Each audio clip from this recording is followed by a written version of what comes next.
So the title of my speech is The Good, the Bad and the Way Forward. 4 good things that I found in this budget, 4 bad things that I found in this budget, and 4 innovative suggestions to the Honorable Finance Minister.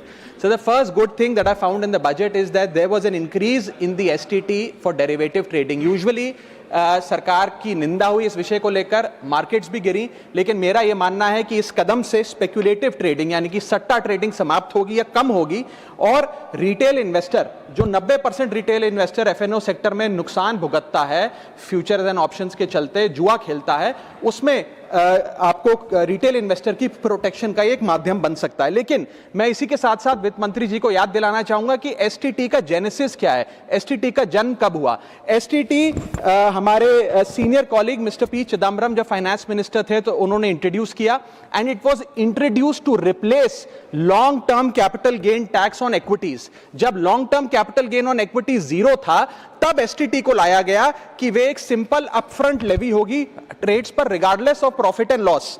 लेकिन अब सरकार ने long term capital gain tax भी लगा दिया, STT भी लगा दिया, और रिटेल इन्वेस्टर को और तमाम इन्वेस्टर्स को एक प्रकार से डिसइंसेंटिवाइज किया। मैं एक सुझाव लाया हूं सरकार के लिए, जिससे long term house hold earnings बढ़ेंगी, वेल्थ क्रिएशन होगा और वेल्थ पार्किंग रियल एस्टेट और गोल्ड के सेक्टर से निकलकर इक्विटीज में आएगी और स्पेक्युलेटिव ट्रेडिंग और कम होगी और long term investment behaviour investors का बढ़ेगा। वो की है कि long term capital gain tax on equities should be made nil in this country for individual investors. दुनिया की कई ऐसे देश हैं जिसके अंदर long term capital gain tax equities पे खास तौर पे शून्य है, जैसे कि Switzerland, Singapore, UAE, New Zealand, Hong Kong, Qatar, Malaysia. मैं चाहूंगा कि जब एसटीटी बढ़ाया जा रहा है तो इसी बजट में ही long term capital gain tax को जीरो किया जाए।